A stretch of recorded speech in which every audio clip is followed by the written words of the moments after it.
Melihat perkembangan industri karoseri saat ini, banyak sekali model-model bodi bis keren yang diciptakan perusahaan ternama Indonesia. Apalagi, pilihan yang ditawarkan para kompetitor pun makin beragam sehingga para operator bis pun bisa memilih sesuai kebutuhan dari segi keamanan, kenyamanan, dan biaya yang kompetitif. Para pembesar karoseri bis pada waktu itu harus bersaing, berjuang, menjadi yang terbaik. Ada pula yang berkembang, lalu tumbang, bahkan kini menghilang.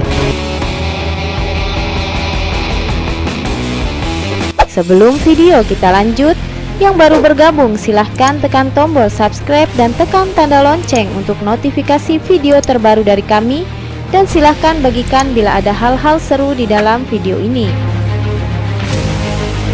Lalu seberapa jauh kisah mereka pada masa itu sebagai sang perintis membuat bodi bis yang dulu berjaya, bahkan ada yang harus mundur dari dunia meracik bodi bis karena kalah bersaing di perhelatan pembuatan bodi bis kala itu. Berikut 7 karoseri pembuat bodi bis yang dulu berjaya dan kini tenggelam. 7. Karoseri internasional. Karoseri asal Bogor ini cukup populer di tahun 1980-an. Karoseri internasional dulu mempunyai bengkel pembuatan bodi bis di Jalan Raya Tajur kilometer 33 Bogor, Jawa Barat. Karoseri ini dulu perkembangannya agak kurang cepat atau lambat berinovasi sehingga kurang dilirik PO ternama pada masa itu. Para PO bis yang pernah memakai bodi buatan karoseri internasional pada kala itu adalah PO Langgeng Jaya, Limas, Giri Indah, dan Safari Salatiga. Kini perkembangan karoseri ini sudah tak terdengar lagi. 6. Karoseri Neglasari. Karoseri dari Bogor ini sempat berjaya di tahun 80-an. Perusahaan otobus pada kala itu yang telah mempercayakan racikan bodi bis dari Neglasari adalah PO Goodwill dari Bandung dan bis PPD dari ibu kota yang banyak sekali memakai karoseri ini. Pada tahun 2004 sampai dengan 2007, karoseri Neglasari cukup terkenal di ibu kota Jakarta, yaitu dengan kehadiran mikrobus Kopaja dan Metro Mini yang hampir semuanya memakai karoseri dari Neglasari Bogor.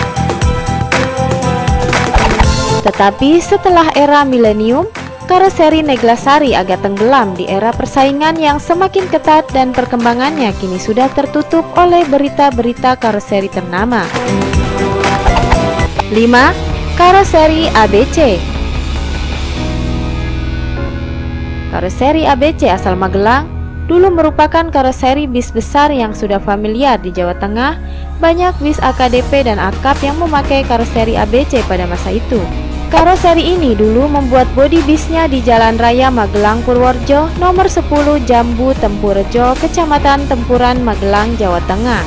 Kini keberadaan dan perkembangan karoseri ini sudah tak terdengar lagi. 4. Karoseri Tugas Anda.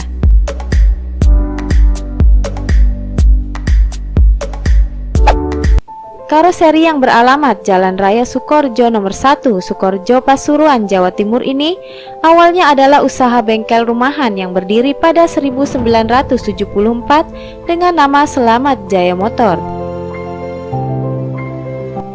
Seiring waktu dengan berkembangnya usaha dan semakin besarnya permintaan untuk pembuatan bodi bis, akhirnya didirikanlah pada tahun 1982 dengan bendera PT Karya Tugas Anda atau yang dikenal dengan Tugas Anda Karoseri.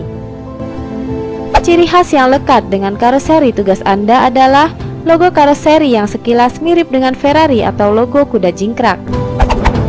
Eksistensi karoseri ini sendiri sudah berjalan selama puluhan tahun dengan memproduksi berbagai tipe kendaraan mulai minibus, big bus, medium bus, serta kendaraan-kendaraan komersial lainnya.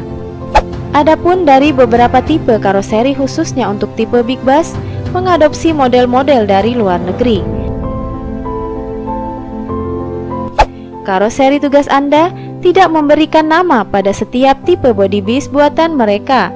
Model yang paling mudah kita temui hingga sekarang adalah Setra dan Old Travego. Karoseri tugas Anda kini tidak lagi memproduksi body bis besar, hanya fokus membuat body medium bus saja. Di sisi lain, karoseri tugas Anda juga menjalani bisnis yang lain, seperti penyewaan kendaraan dan alat berat, serta kontraktor di pertambangan batubara. Semoga saja karoseri tugas Anda bergabung kembali membuat produk bis besarnya seperti di era 1990 sampai 2000-an. 3. Karoseri Malindo. Karoseri asal Malang ini dulu merupakan karoseri rival beratnya Morodadi Prima. Beberapa PO di Jawa Timuran banyak sekali memakai produk body bus dari Malindo. Karoseri ini sempat berjaya di masa lalu, diibaratkan ngetrennya karoseri Malindo saat itu seperti ngetrennya karoseri Adiputro sekarang ini. Seperti bis PO Rasa Sayang ini yang memakai karoseri terakhir dari Malindo di tahun 1980-an. Sampai sekarang tidak ada yang tahu dengan kelanjutan dan perkembangan karoseri asal Malang tersebut. 2. Karoseri JMM atau German Motor Manufacturing.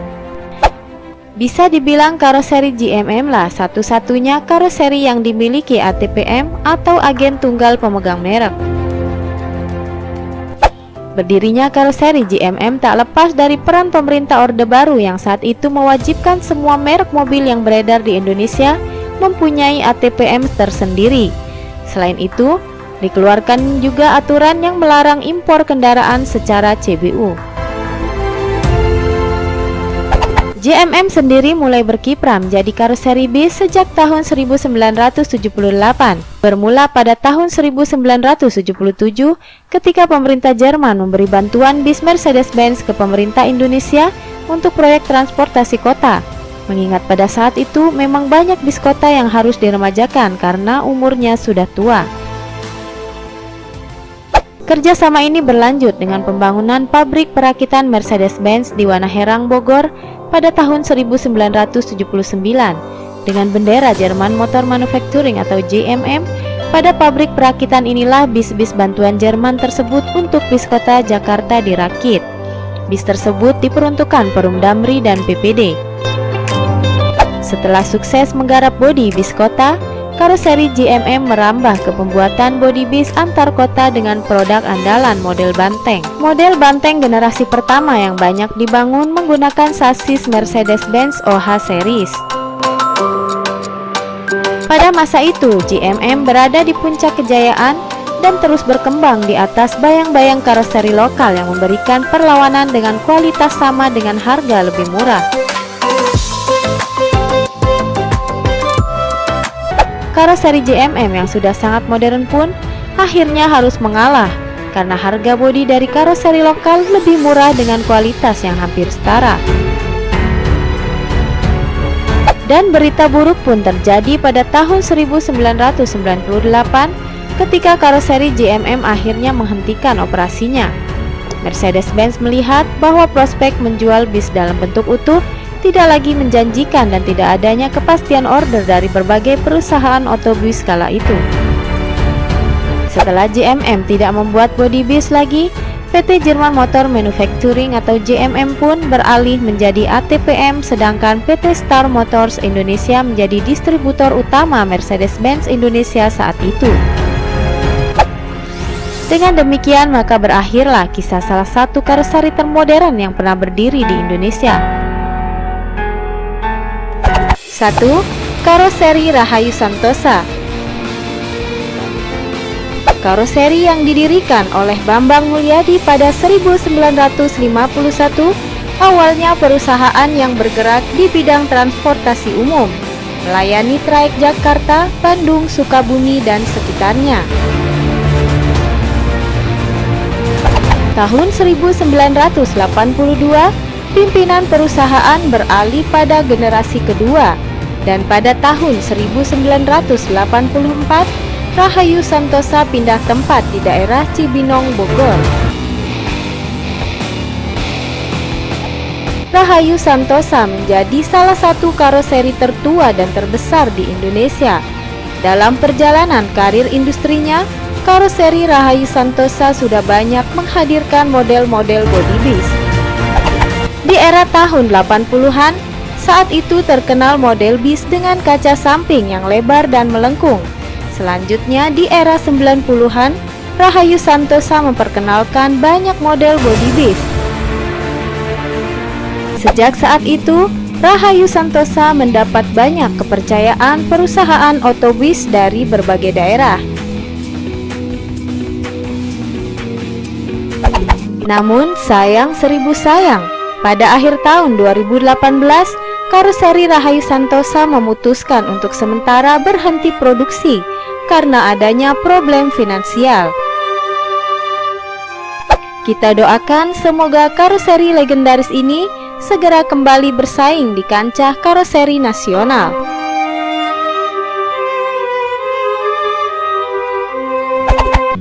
Demikian 7 karoseri di Indonesia yang dulu berjaya, yang kini tenggelam karena persaingan dan perubahan zaman. Dengan kisah sukses dan runtuhnya para pesohor pembuat body bis pada kala itu, karya mereka kini tetap diteruskan oleh anak terbaik bangsa dengan jalan berliku dan nasib yang berbeda-beda demi menciptakan alat angkut massal bagi seluruh rakyat Indonesia. Dari sejarah panjang tadi membuktikan Indonesia salah satu pencipta karoseri bis terbaik di dunia.